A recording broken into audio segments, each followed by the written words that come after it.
गेलो तर त्या ठिकाणी तिचा सुगंध येत असतो आणि या सुगंधामुळे आपल्याला ते जे फुल असतं ते फुलाचा सुद्धा वापर करता येतो.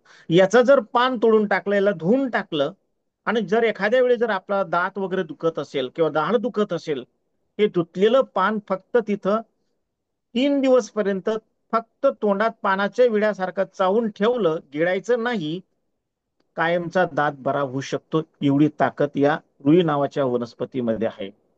आणि ह्या वनस्पतीची सर पुढे घ्या, त्याचं फुल दाखवतो मी तुम्हाला. सर पुढे घ्या हिला.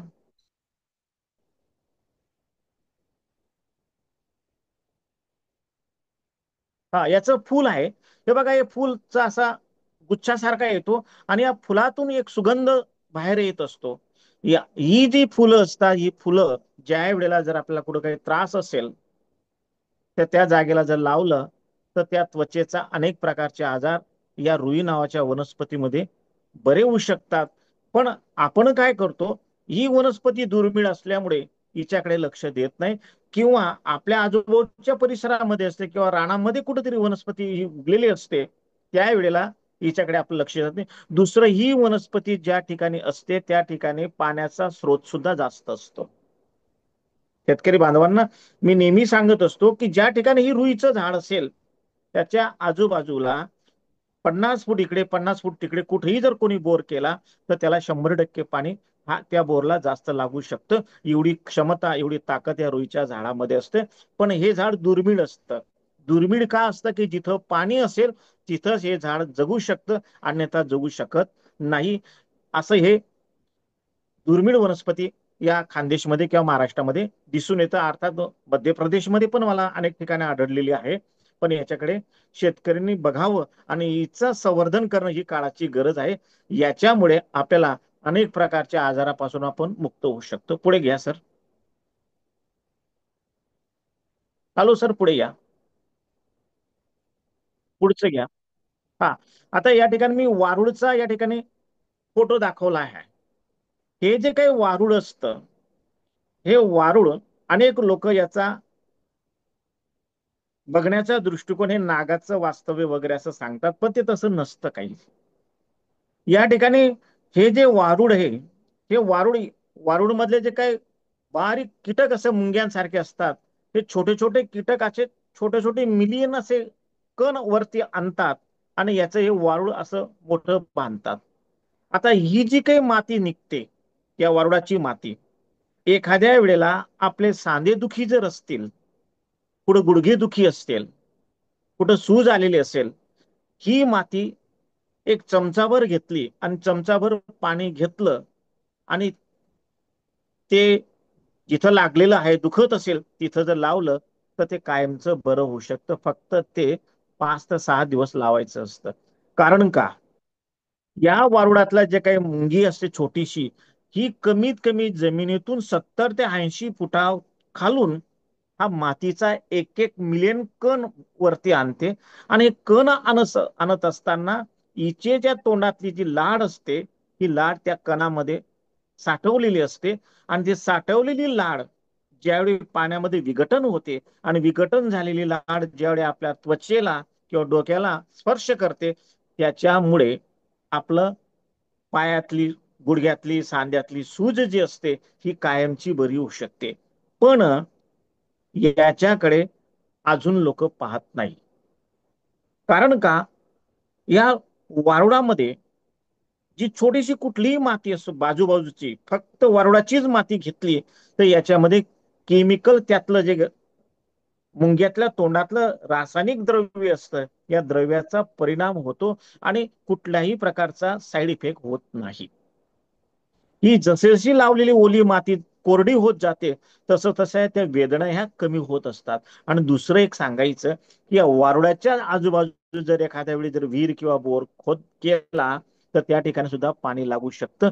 एवढी क्षमता या वारुळाच्या आजूबाजू असते. आणि हे करत असताना आपण आपल्या अनेक अशा जैविक आपल्या जवळ असलेल्या वनस्पती असतात, आपण त्याच्याकडे कधीही पाहत नाही. आणि त्याच्यामुळे आपली जीवनशैली जी काय आहे ही जीवनशैलीमध्ये आता बदल व्हायला लागला आहे. कारण आज माणूस जो कसं दैनंदिन जीवनामध्ये जेवणाच्या वेळा ह्या बदललेल्या आहेत. आज काही काही माणसं ड्युटीहून आल्यानंतर 12 वाजता नाश्ता करतात आणि 4 वाजता जेवतात. कारण आपल्या शरीरामध्ये प्रत्येक जे काही पंचतत्व आहेत, या प्रत्येक अवयाचं, लिव्हरचं वेळ, फुफ्फुसाची वेळ, किडनीची वेळ, या प्रत्येकाच्या ठरलेल्या वेळ आहेत. आणि याच्या जर आपण डिस्टर्ब करण्याचा प्रयत्न केला तर अनेक अशा आजारांना आपण सामोरे जाण्याचा प्रयत्न करत असतो आणि हे आपणास दिसून येत नाहीये. आपल्या फुफ्फुसाचा व्यायाम करायचा असेल तर याच्या वेळेला सगळ्यात महत्वाचं जे असेल तर शंखनाद हा महत्वाचा आहे. प्रत्येकाच्या घरात जर एखाद्या वेळेला आपल्या देवाऱ्यामध्ये जे शंख ठेवला आणि तो जर दररोज सकाळी उठल्यानंतर किंवा संध्याकाळी तुम्ही फुंकण्याचा प्रयत्न केला तर अशा माणसांना आयुष्यभर कधीही हृदयविकाराचा झटका येऊ शकत नाही. पण आपण तो करण्याचा प्रयत्न करत नाही. ज्यावेळी आपण शंख नाद करतो त्या नादामध्ये आपल्या फुफ्फुसाचाही व्यायाम होतो आणि आपल्या मेंदूच्या मध्ये ओम नावाचे कंप निर्माण होतात आणि आपण अनेक व्याधीतून दूर होतो, मेंदूच्या आजारातून दूर होतो. आणि शंखनाद ज्या वेळेला तुम्ही 2दा केला असेल तर कदाचित त्या दिवशी तुम्हाला आपल्याला शांत झोप येतो. हा माझा स्वानुभव आहे. कारण अनेक आपण या गोष्टी आपण ऋषीमुनींनी जे काही अनेक असे प्रयोग केले होते या प्रयोगापासून आपण खूप लांब चाललोय. आणि लांब गेल्यामुळे काय होतं की शंखनाद हा आपल्याकडे नाहीये. अनेक अशा वनस्पती आहेत, या वनस्पतीपासून आपण लांब चाललोय कारण आपल्याला त्या वनस्पती ओळखताही येत नाही.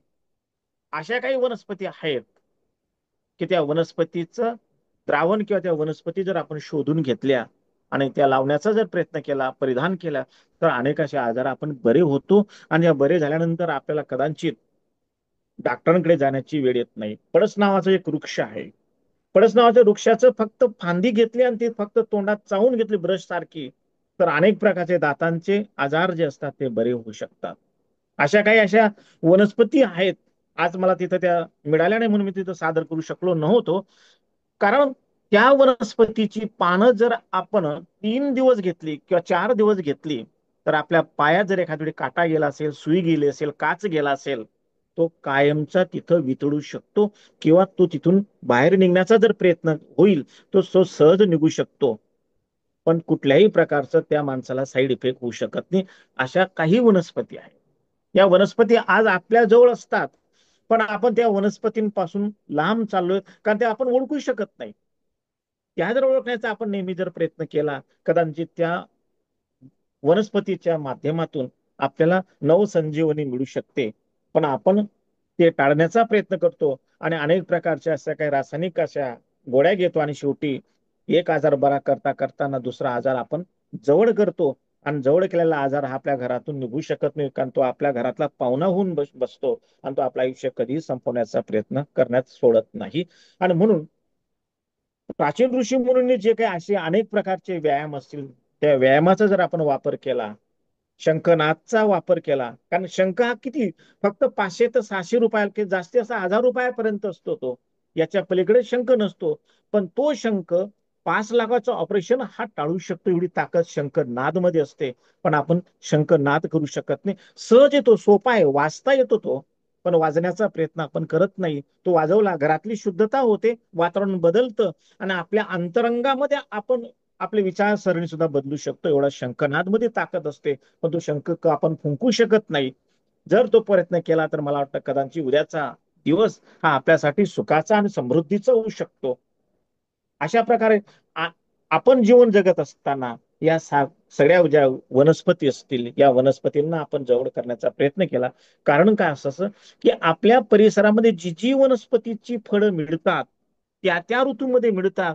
त्या त्या ऋतूतली फळं त्या त्या परिसरातल्या लोकांच्या आरोग्याला ती हितकारक ठरतात आणि ती जर खाण्याचा प्रयत्न केला तर आपण अनेक आजारापासून बरे होऊ शकतो.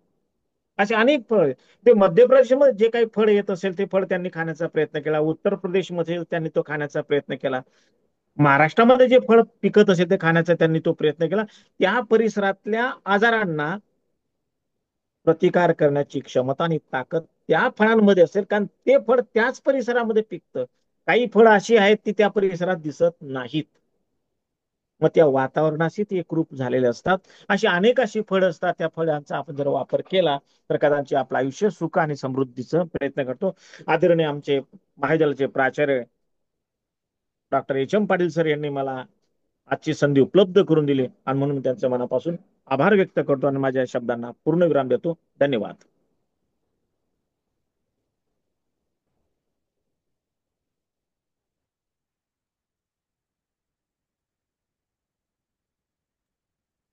काही विचारायचं असेल विचारा सर. पूर्वी आम्ही लहान असताना अ, कडुनिंबाची काडी घेऊन दात घासावेत असं सांगितलं होतं. आणि आता बरोबर सर. आपण पळस सांगितलं. हम्म. पळसच सांगितलं ना आता. हा, पळस येतो तो छोटासा पानांचा पळस असतो तो. नाही, आमच्याकडे आहे तो पळस मोठा आहे, उंच झालेला आहे. पळसाला पानं तो नाही तीनच सर. असतात. हा तो जो पळस आहे तुमच्याकडे, जो पळस आहे त्याची आपण पत्रावळी बनवतो. हा हा. तो नाही का तो नाही, मग? हा, हा छोटासा पळस असतो आणि त्याला छोटी फळं लागतात. बर बर बर. हा, पण आणि मग याच्यातून कडुलिंब सगळीकडे असतो, तर हा त्याची काडी वापरली तर चांगलं आहे की. त्याच्या तिथे खूपच चांगले. आता हा बघा, हा. आता पुढची पीपीटी मी तिथे एक बनवली आहे. मी जैविक गुड नाईट बनवली. हम्म. बघा तिथं पीपीटी मध्ये दिलंय की त्याच्यामध्ये मी नवरत्न तेल वापरलं. आदरणीय सरांनी मला सांगितलं की सर केमिकल नको. मी एक गुड नाईट बनवली होती, त्याच्यामध्ये केमिकल वापरलं होतं. मी नंतरची बनवली त्याच्यामध्ये मी नवरत्न वापरलं, कडुलिंब वापरलं, तंबाखूची पानं टाकली आणि लसूण टाकला आणि याला तळून घेतलं. आणि तळून घेतल्यानंतर त्याची गुड नाईट बनवली. घरात वातावरण पूर्ण बदलतं. डास राहत नाही आणि कुणालाही श्वासाला त्रास होत नाही. कारण आज आज आपण जी काही गुड नाईट लावतो घरांमध्ये, ज्यांना अस्थमाचा त्रास असेल त्यांना अनेक प्रकारच्या त्रासांना किंवा अनेक समस्यांना सामोरं जावं लागतं. आणि म्हणून अशी ही जी गुड नाईट मी जैविक बनवली आहे ती सहज घरात वापरली आणि तिच्यापेक्षा जी आपण बाजारात घेतो हिच्यापेक्षा कमी आहे. फक्त ती रिफिल जी असते ती तापवण्याची आतली रिफिल, जी जुनी गुड नाईट असते ती फक्त तिथं वापरायची असते आणि त्याच्यामुळे आपल्याला बरं वाटत असतं. मग बोला सर.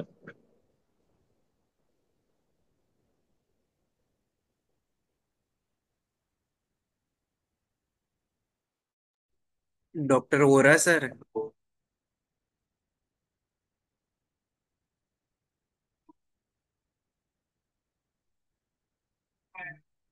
Doctor Vohra sir.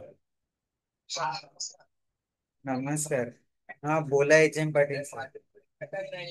मला नाही का? प्रश्न नाही आहेत, इतरांना विचारू देत. हम्म.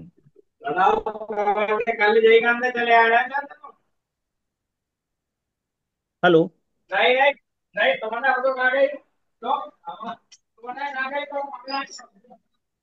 एच एम पाटील सर बोला ना.